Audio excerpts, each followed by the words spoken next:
Owners Off Script. Real owners, real conversations. Supported by Sales Geek. Welcome to another edition of Owners Off Script, where, I'm not going to lie, I've got double trouble. Let me introduce these guests to you. So I have got Lerryn Clare and Lucy Cox, the Cornwall sisters behind the Academy. They've built an award-winning business dedicated to helping people and teams build confidence, overcome self-doubt, and perform at their best. Lerryn is the CEO with a background in psychology and research, while Lucy is director and lead coach. Known for their work in business coaching, training and personal development, together they have become two of Cornwall's best known and, dare I say, formidable voices in confidence and leadership across Cornwall. Welcome. Hi. Why do I feel very scared? We'll be very gentle on you, don't Please. worry. Yeah, it's fine. You don't have to be, actually. I'll quite enjoy it. Let's go for it. Why not? So let's start with, first and foremost, Lerryn and Lucy, for those that don't realise. Tell us a little bit, first and foremost. You've had a lovely big intro, but who are you both really? Good question. Really, we are two human beings just trying to create positive ripples in the world. Okay, that's a bit more fluff. I want to know who you are underneath there. Lerryn. We are sisters, first and foremost, and we started our first business together about 10 years ago, I think, didn't we? And we had no idea at all what we were doing. So we have now just fluffed our way through the last kind of 12 years and figuring out everything through... So I'm going to ask you the question, do you actually know what you're doing now? Yeah. Good. Kinda. Good. Do you kind of just work it out as you go along? Yeah, I think so. And I guess it's just being real, isn't it? We could sit here and we could go, yes, we know everything about everything. But the reality is every single day is a learning curve because that's what life is. And we're really lucky that we're in it together and that we've been on this crazy journey together. Who's the craziest? Now I'm very You lucky. can answer that question at the end of the podcast, Richard. I'll tell you what, drop us a message afterwards, let us know who you think's the craziest. I think I'd like to know what our listeners have got to say in terms of who's crazy. Lucy, I've known you a bit longer than I've known Lerryn. I've known Lerryn for at least 10 minutes. But Lucy, I've known you for a few years now, on and off from the networking scene, the business scene. What is it like, in all seriousness, working with a fellow sibling? Do you know what? I think had you asked us that probably 30 years ago, not going to give too much away about our age, we would have been horrified at the idea of working together. And it's been such a joy, honestly. And I know that sounds really contrived and a bit sickly, but we just work so well together. We've got really good complementary skills. We've got a shared history. We know each other very well. Our children are the same age. We've been through all these milestones at the same time. And we live close to each other, and just the whole thing just works really surprisingly well. Do you effectively just share oxygen in your lives? You're Yeah, not pretty ever... Were you twins that just separated at a distance, a time apart? You seem to have that sort of bond that twins would have. We are very close. But I think that comes from everything that we've been doing together as well. Yeah. And I think what's so brilliant about working together is that when one of us is going through something or life happens, then we already know all about it. So the other one kind of picks up the mantle and carries that on. And so we're able to just support each other, both in business, but also in our home lives and everything else. So it works so much better than if it was with anybody else. You can't really separate those things out either. And I think this is one of the things that we preach. What we do is the fact we're all just human beings doing the best we can, right? And we have such a head start on that being siblings because we know what's going on behind the scenes. We don't have to... We know our grotty secrets. We know all the grotty secrets. Okay, let's get one of them out. Go on, I want one bit of dirt on each other. Come on. Oh, God. Don't be polite. This is off script. Grotty secrets. Don't know. Oh, no. All right, I'm a bit scared of her, so I don't want to tell a grotty secret that she's later going to clip me around the ear. Yeah, because I'm going second, and so I'll dish it. So what's yours? Give us one. Give us one. What about Lucy? Yeah. Oh, just that she's awesome. Okay. How about the fact that she's the older sister? I'm going to get that one in there. That's an easy win, Yeah. isn't it? Wow, that's a cheap shot. It was. That I'm is a getting cheap- it in there because people will ask, then I'm like, no, she's the older one. I'm not going to go there with age and start saying, why did you get asked that? I'm not going there. So listen, your background, Lerryn, is around psychology. Yes. How did you get involved in this?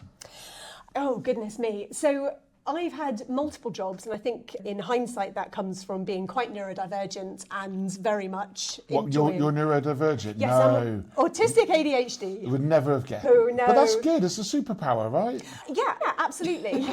It's one of those things that throughout my life I had no idea until really relatively recently, and then all of a sudden you learn that, oh, actually you're autistic and ADHD, and you go, oh, and then you mention it to your friends and they go, yeah.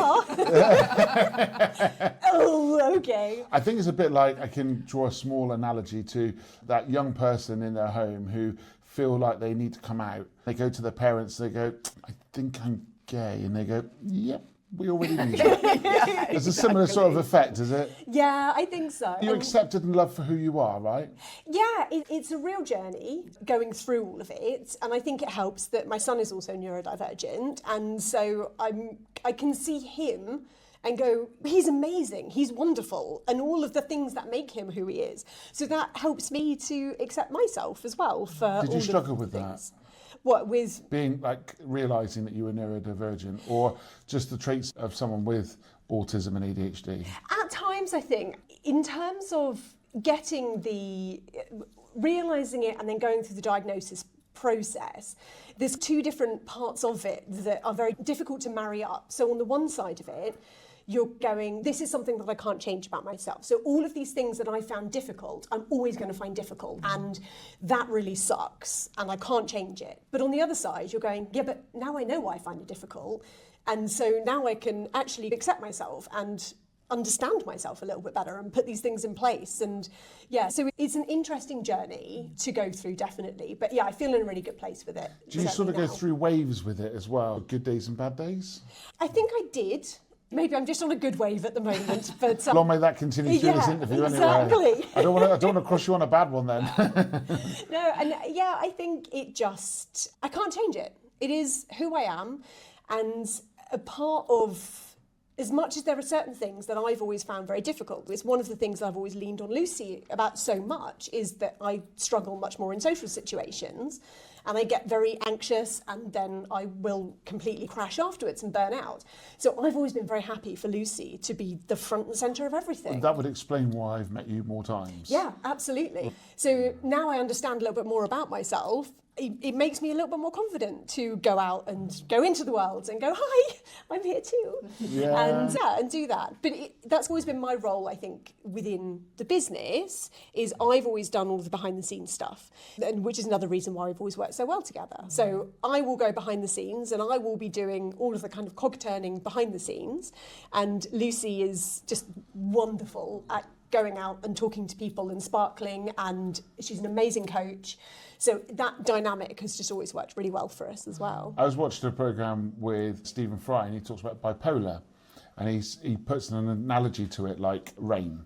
He said, the rain comes and the rain goes. He said, we can't control it, it's there, but it will pass. And when it passes and the sun comes out, it's a good day. And I think that's a great way, so anyone that's struggling with any level of challenge, is to consider that you'll have good days, you'll have bad days, whether that's health or in terms of neurodivergence. You'll have your good days and you'll have your bad days, and it's just making the most and dancing in the rain, as people would say. Yeah. But on the sunny days, living your best life. And clearly you're going through that right now. Yeah, absolutely. It makes you who you are, right? We're all different, we're all unique. And what was she like growing up? Awful. It's this 30-year ago itch thing, like... No, I think because we were quite close in age, we still are close in age, nothing's changed. I was going to say, yeah. Did something happen? Did you take 5 years she out? paused, that's why she's looking a lot younger than I do. We were really close in age, we still are close in age, and you can compete for the same space, I think, Right. you know, So as age difference. siblings. I'm not going to ask you. Age, 2 years. 2 years. Yeah, and almost exactly 2 years as well. Typical 80s childhood, and growing up in a space where, I don't know, it just was very competitive, wasn't it, back then? There's a lot of judgment. I think going back to the 80s, I grew up in the 80s. Yeah. I'm more late 80s and early 90s, but growing up then, there was none of this, everybody wins, nobody comes second. No, exactly. You were championed and pushed through to be the winner. Yeah. And not everybody got an award and a certificate on sports day. You either stood on that podium or you went home and said, I'll try again next. Yeah. Do you think that's affected the younger people today growing up, I remember my children going to sports day and everybody got a certificate and everyone was told they were great. But do you think that affects resilience in people? It's really interesting. I think one of the biggest things that impacts resilience is lack of self-awareness. Absolutely. There's a real argument, and I totally understand the argument, to say if everybody wins, nobody understands what it feels like to fail. But I think it's also recognising that it's not a level playing field for everybody, and having really good conversations with people around why things aren't a level playing field. Perhaps that's a better way of going through it than creating this everybody wins culture. I don't know, what do you think? I think there's a big misunderstanding about what resilience actually is. And I think an awful lot of people think that resilience is being able to just power on through regardless of how you feel and whatever else. And actually, being resilient is about self-awareness, it's about being able to bounce back, it's about being able to learn from things. And where that comes from is emotional safety. And if you have somebody who is constantly feeling unsure of themselves, they're more likely to put forward this thing of being, oh yeah, actually I'm really confident and I'm really resilient and all of this. And actually inside they're crumbling. So I think that when we can recognise everybody's strengths, and I don't think that any kid thinks that they win sports day for getting a participation certificate, but they feel like they've been appreciated for showing up, and maybe it was difficult for them to show up. And that, if that helps to build their self-esteem, my personal opinion is that in the long run that makes them more resilient. Do you think it's positioned like that though? Because I get the feeling very much that it's all about making everyone feel included, but actually, does it impact when it comes to what I call the real world? Because you're then put on a pedestal where you think you're good at something because you've got a bit of paper that says you've won something, although technically you didn't win. When you then go into the big world, a win could be a different description of win. So winning for showing up, I get it, that's a win. But an actual physical, well done, you've won. And then you go to the big bad world and there are people stronger than you competing for space and you're not winning at that competition. It can almost send their mental health back down again. I think that, to an extent, we're going to find out because the world has changed. It's like when we were growing up, it was not like that. And I think that there is a whole generation of people, probably several generations of people, who have had their self-confidence crushed quite a lot, and they feel like they're never quite good enough. And as somebody who's been in therapy for the majority of my adult life, I am very anti that feeling. So when it comes to me bringing up my son, I'm very much about praising him for all of the good things that he is. The things that he isn't so good at, sure, we'll acknowledge them. But I also say, but we can work on that. We can do that. And I don't want him to grow up with the same confidence issues that maybe I did and that so many other people do. How that's going to pan out when he goes into the real world, to an extent, we're waiting to find out. And how old is he? He's 12 at the moment, so we have a little bit of time yet. But it is about the quality of conversations that you're having around this stuff. And I think if you could see the thousands of people that we work with who are now in their 30s, 40s, 50s, who when you really drill back to find what was the catalyst of their low self-esteem, always goes back to school. Always goes back to school. And it's the way that they were criticised for certain things, certain really personal things that they can't change about themselves. And that might be, now we're finding out there's a lot of people who have been misdiagnosed or undiagnosed neurodivergence, and they've grown up thinking they're not smart, they're never going to amount to anything, whereas actually if they had that level of self-awareness and investment at the time, that would have been a very different thing. I think the human race as a whole is a complex beast, and that brain, there's no two brains the same. Nope. So when we sit children down into education and tell them that they've got to get, a 9 now or an 8 or a 7 to be successful, I'm quite open to say that I actually had start of education was pretty strong. I then my family went through some trauma, I'll put it down as trauma, which resulted in me, when I go into school, having 10 bales of hay kicked out of me. And I ended up going the other way and rebelling on education. So I don't have a degree, but here I am today running a business that's got 30 staff that are all taking an income off it, right? So success for me isn't just about the grades you come out with, it's about the person you become. What's your thoughts on that? Oh, 100%. And we have very personal thoughts on that. Over the last 3 years, we've taken 2 of our 3 children out of the schooling system for various reasons. It didn't suit. It was very much a square peg round hole situation.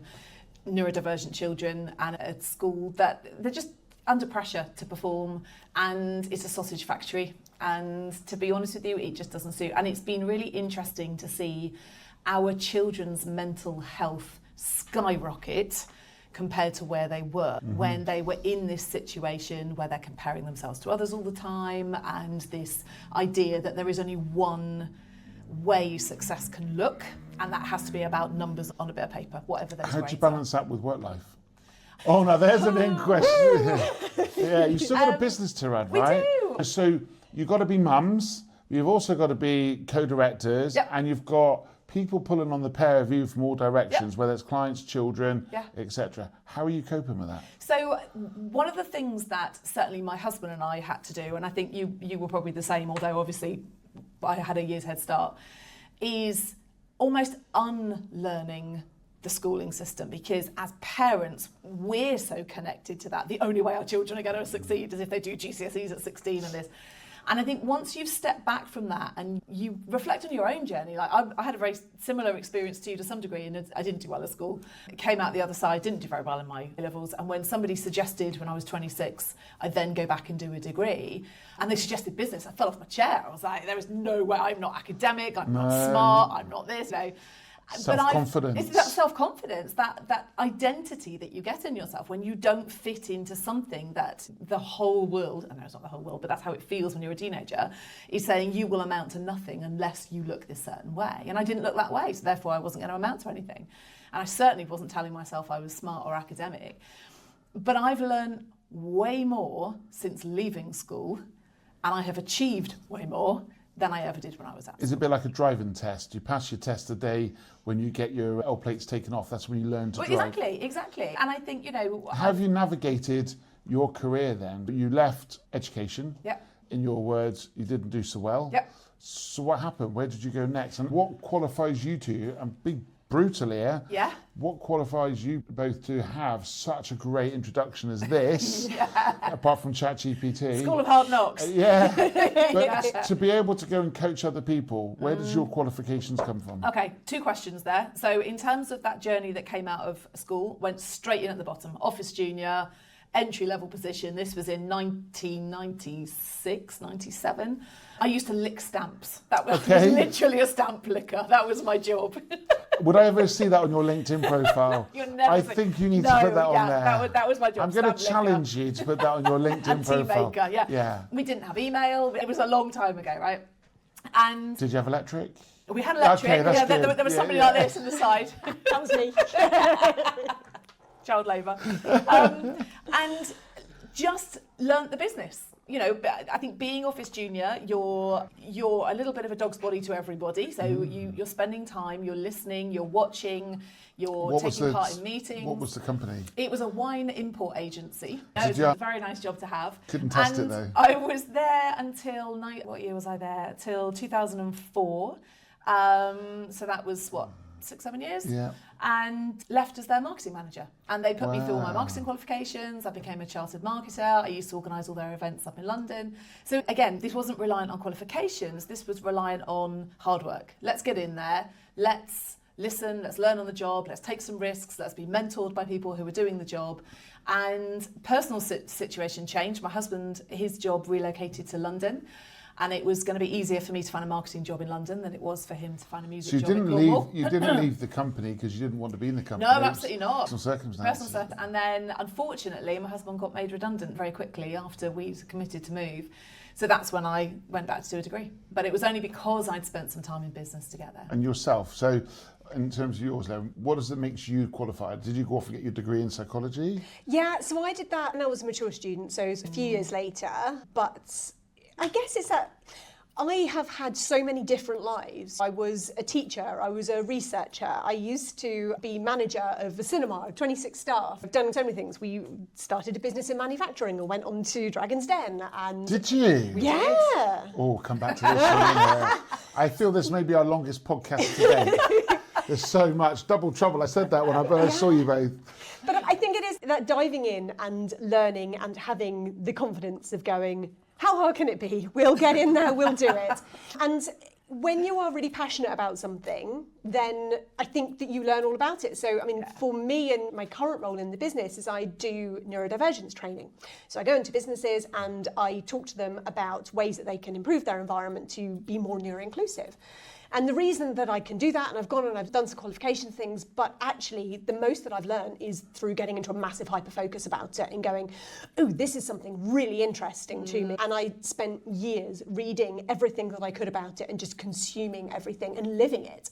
And at the end of it, you go, oh, okay, yeah, I get this now. And There I is can something do to be this. said, the fact that you've got autism and ADHD, you're there on the coalface on a daily basis. So you've seen the people that are treating you inappropriately, they're not understanding you, the workplaces have not supported you, and it's actually about you've empowered yourself through life experience, which is probably some of the best ways, I think, in order to get through life, right?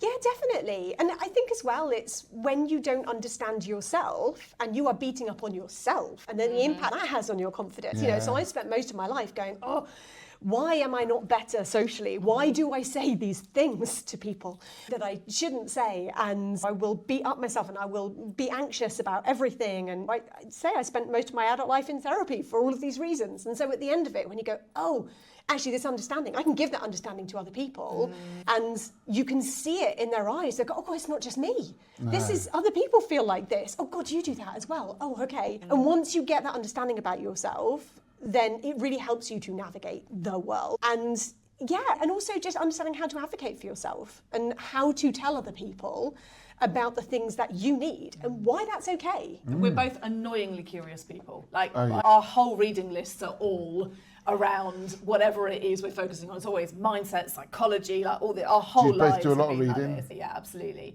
And we, between us, like the coaching qualifications, the sort of training stuff, the awards, it has all come from the fact that we live life with this lens of curiosity. I went through IVF and adoption and everything to have a family, and it's like even that process has been fascinating to be able to stand back from yourself. And exactly as Lerryn said, to be able to come back and go, ooh, why do I do that? Why do I think that? How did I behave when I was in that really tricky situation? And it's just forming this jigsaw puzzle all the time about the way human beings work and being able to A/B and go, I did it that way, so why is that person doing it that way? Yeah. And I think It's checking yourself against everybody else constantly, but that can be but exhausting. not in a toxic way. No, Not- but not it in a can be toxic way. exhausting. It can be. And we work with a lot of people who they're caught in this loop of, and you said the word several times, this idea, I should, why can I not do these things that I should? And that idea of should comes from this social norm that we're looking at other people and going, everyone else seems to be able to do this. And it's like, they're not, they can't, but that's just your perception of things. But having that insatiable curiosity and interest and ability to step back and reflect. And we're really good communicators. We're really good at taking complex bits of information and communicating them in ways that's fun, energetic, easy to understand. And that's, I think, what really sets us apart. So in terms of sisterhood then, Yeah. are you neurodivergent, by the way? I have an ADHD diagnosis. Do you? Yeah, which is... So it must be quite interesting putting you both in a room together and giving you a topic. Did anyone else get a word in when you two were in the room? No. No. Very much get that Like feeling. children in the room, it's all as well. So look, tell me a little bit about Academy then. So you're out there right now Yeah. trying to help promote self-confidence and promote what I probably would say self-esteem as much as anything else, and giving people that realization that it's okay to be different, but actually you're not different, you're just you. Yeah, it's bringing that humanness back into the workplace, and it's such a fascinating topic, confidence, because we think it's something we either have or we don't. We're either born with or we're not.